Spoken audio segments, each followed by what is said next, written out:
Assalamualaikum warahmatullahi wabarakatuh. Saya Agus Fioni Ashad dengan NIM 21053050, mahasiswi program studi pendidikan ekonomi Fakultas Ekonomi Universitas Negeri Padang. Video ini merupakan tugas pra-UTS mata kuliah pengantar ekonomi mikro dengan dosen pengampu Bapak Dr. Yuhendri SPD MSI dan Ibu Mentari Ritonga SPD MPD. Pertanyaan pertama, tugas pra-UTS. Ekonomi mikro merupakan sebuah pendekatan untuk membahas tentang bagaimana perilaku dan persoalan individu, rumah tangga, dan suatu perusahaan. Jelaskan pengertian konsep berikut ini. A. Kebutuhan. B. Kelangkaan. C. Permintaan dan penawaran. D. Hukum permintaan dan hukum penawaran. E. Mekanisme harga. Yang pertama yaitu kebutuhan. Kebutuhan merupakan segala sesuatu yang diperlukan manusia dalam rangka mensejahterakan kehidupannya. Kebutuhan mencerminkan adanya perasaan ketidakpuasan atau kekurangan dalam diri manusia yang ingin dipuaskan. Orang yang membutuhkan sesuatu karena tanpa sesuatu itu ia merasa ada yang kurang di dalam dirinya. Kebutuhan merupakan segala sesuatu yang diperlukan manusia dalam rangka mempertahankan kelangsungan hidupnya untuk mencapai taraf sejahtera. Pada prinsipnya, tentu saja kebutuhan setiap orang berbeda-beda dan terus berkembang sejalan dengan bertambahnya usia. Jenis-jenis kebutuhan berdasarkan yang pertama itu intensitas. Intensitas yang pertama itu kebutuhan pokok atau primer adalah kebutuhan minimal yang mutlak yang harus dipenuhi untuk hidup sebagai layaknya manusia. Yang kedua, kebutuhan sekunder atau pelengkap. Kebutuhan sekunder terkait erat dengan faktor lingkungan hidup dan tradisi masyarakat serta faktor psikologis sekunder seperti televisi, sepeda motor, radio, dan lain-lain. Yang ketiga, kebutuhan tersier atau mewah. Penggolongan kebutuhan menurut intensitasnya bersifat relatif dan berbeda antara satu orang dengan lainnya. Ada barang yang tergolong sebagai kebutuhan tersier bagi seseorang, namun bisa menjadi kebutuhan sekunder bagi orang lain. Misalnya, satu perangkat komputer yang canggih merupakan kebutuhan mewah bagi seorang ibu rumah tangga, tetapi sebagai seorang programmer atau pembuat program komputer, keberadaan komputer merupakan kebutuhan pokok. Selanjutnya, kebutuhan menurut waktunya. Yang pertama, kebutuhan sekarang. Kebutuhan sekarang merupakan kebutuhan yang harus dipenuhi pada saat ini dan tidak dapat ditunda. Contohnya, ketika kita lapar, maka kita harus makan. Ketika sakit, kita harus segera minum obat atau membeli obat. Yang kedua, kebutuhan yang akan datang. Kebutuhan yang dirancang atau direncanakan untuk terpenuhi di masa depan. Contohnya, kita menabung untuk melanjutkan perkuliahan. Yang ketiga yaitu kebutuhan menurut sifatnya. Pertama, kebutuhan jasmani atau fisik, kebutuhan yang berhubungan dengan tubuh manusia, contohnya makan, minum, olahraga.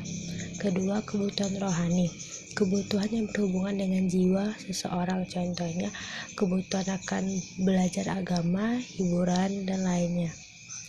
Yang keempat, kebutuhan menurut subjeknya. Dibagi lagi, yang pertama yaitu kebutuhan individu. Kebutuhan individu merupakan kebutuhan yang diperlukan oleh masing-masing seseorang. Kedua, kebutuhan kolektif. Kebutuhan kolektif merupakan kebutuhan yang berhubungan dengan masyarakat yang dimanfaatkan untuk kepentingan kelompok secara bersama-sama. Contohnya jalan raya, sekolah, rumah sakit, dan lainnya. Kedua yaitu kelangkaan. Kelangkaan adalah suatu kondisi ketidakseimbangan antara sumber daya yang bersifat terbatas dengan kebutuhan manusia yang tidak terbatas. Kelangkaan dapat terjadi dan disebabkan oleh dua hal. Yang pertama yaitu sumber daya ekonomi yang terbatas jumlahnya. Yang kedua, kebutuhannya manusia meningkat lebih cepat daripada ketersediaan sumber daya ekonomi. Ada beberapa yang menyebabkan terjadinya kelangkaan. Yang pertama yaitu pertumbuhan penduduk. Pertumbuhan penduduk adalah salah satu faktor terjadinya penyebab kelangkaan. Karena jika pertumbuhan penduduk meningkat, maka jumlah kebutuhan juga pasti akan meningkat. Sedangkan alat pemuas kebutuhannya hanya terbatas untuk memenuhi kebutuhan manusia yang tidak pernah terbatas. Yang kedua yaitu sifat konsumtif manusia. Manusia dikenal sebagai makhluk yang sangat serakah. Manusia tidak akan pernah merasa cukup atas keinginan yang dia dapat. Dia akan selalu memiliki keinginan-keinginan lain. Karena sifat keserakahan ini menyebabkan terjadinya adanya eksploitasi besar-besaran di mana untuk mendapatkan keuntungan yang besar. Yang ketiga yaitu keterbatasan produksi. Produksi merupakan kegiatan mengkombinasikan faktor produksi untuk menciptakan atau menambahkan nilai guna barang. Perkembangan teknologi menjadi faktor yang mempengaruhi faktor produksi. Perkembangan teknologi di negara maju tentu tidak sama dengan perkembangan teknologi di negara berkembang. Di negara berkembang teknologi jauh lebih lambat, sehingga menghambat kebutuhan barang dan jasa yang diinginkan oleh manusia. Yang keempat, bencana alam. Bencana alam merupakan faktor yang berpengaruh terhadap pemenuhan kebutuhan. Contohnya saja seperti longsor di beberapa daerah. Jika terjadi longsor, maka akses jalan akan tertutup sehingga mengganggu distribusi barang dan jasa. Akibatnya, masyarakat tidak segera mengkonsumsi barang dan jasa yang mereka inginkan. Yang kelima, yaitu letak geografis. Persebaran sumber daya penjuru dunia tidaklah merata. Ada yang daerah tanahnya tandus, ada yang subur, sehingga perbedaan ini menyebabkan terjadinya kelangkaan. Selanjutnya, permintaan dan penawaran. Teori permintaan menerangkan tentang ciri hubungan antara jumlah permintaan dan barang. Permintaan masyarakat terhadap barang pastilah berbeda-beda. Permintaan ini timbul karena kebutuhan seseorang terhadap barang-barang tertentu. Permintaan adalah kesanggupan pembeli untuk membeli berbagai jumlah barang dan jasa pada berbagai tingkat harga dan faktor tertentu. Faktor-faktor yang mempengaruhi permintaan yang pertama itu harga barang itu sendiri. Tentu saja ketika harga barang naik, maka permintaan terhadap barang itu akan turun. Sedangkan jika harga turun, maka permintaan akan barang itu akan semakin tinggi atau naik. Yang kedua yaitu harga barang lain. Harga barang lain dapat dikelompokkan. Pertama itu barang pengganti, barang pelengkap, dan barang netral. Yang kedua yaitu pendapatan masing-masing setiap orang. Pendapatan para pembeli merupakan faktor yang sangat penting dalam menentukan permintaan terhadap barang. Jika pendapatan seseorang itu naik, maka permintaannya akan barang tertentu pasti akan naik juga. Selanjutnya, permintaan pasti ada kurva permintaan. Kurva permintaan selalu mempunyai kemiringan negatif, yaitu kurva menurun dari kiri atas ke kanan bawah. Ini menunjukkan hubungan antara harga dengan permintaan berbanding terbalik. Gerakan kurva permintaan.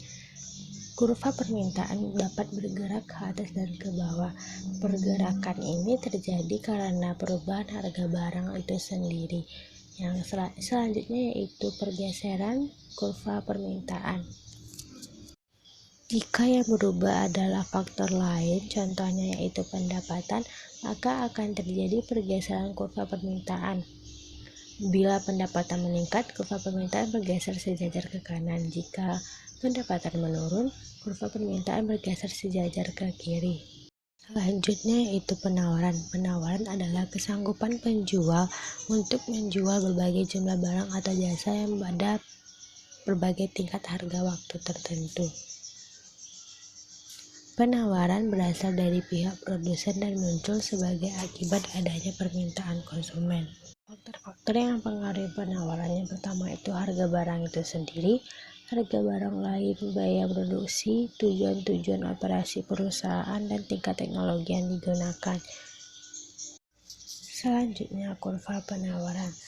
Berbeda dengan kurva permintaan tadi yang mempunyai kemiringan negatif, sedangkan kurva penawaran selalu mempunyai kemiringan positif, yaitu hubungan antara harga dengan jumlah barang yang ditawarkan berbanding lurus.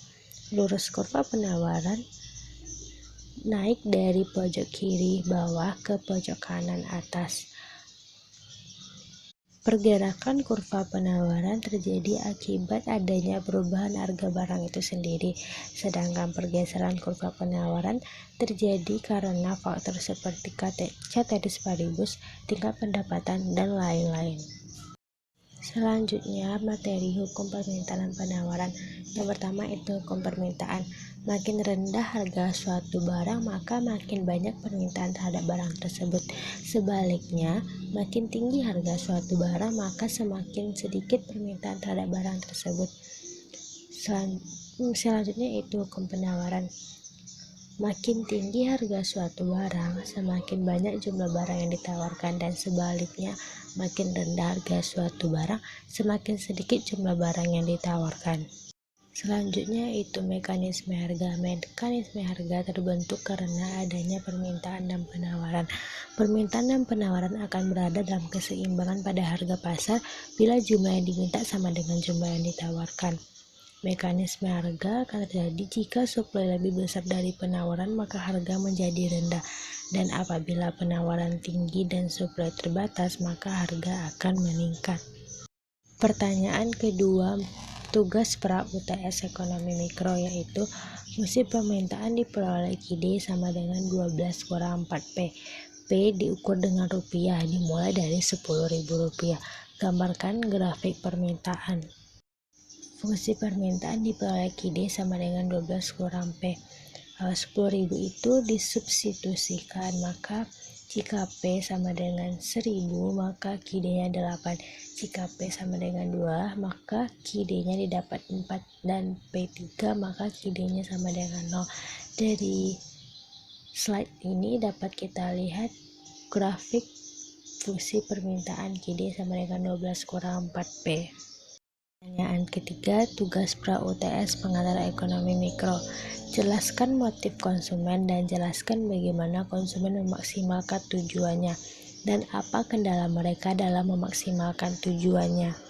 Motif konsumen merupakan dorongan untuk mengurangi atau menghabiskan nilai guna suatu barang atau jasa untuk memenuhi kebutuhannya. Konsumen dalam memaksimalkan tujuannya yaitu dengan cara mengalokasikan dananya yang terbatas untuk berbagai jenis barang dan jasa, sehingga realokasi dana tersebut akan meningkatkan total utility yang akan diperolehnya atau tingkat kepuasan yang akan diperolehnya. Jadi, di saat konsumen membelanjakan semua dana yang dimilikinya, maka tingkat kepuasan maksimum dapat dicapai. Apa saja kendala yang dihadapi oleh konsumen dalam memaksimalkan tujuannya? Ada 2 kendala, yaitu pendapatan dan harga. Perubahan pendapatan dan perubahan harga menjadi salah satu kendala yang dihadapi konsumen dalam memaksimalkan tujuannya.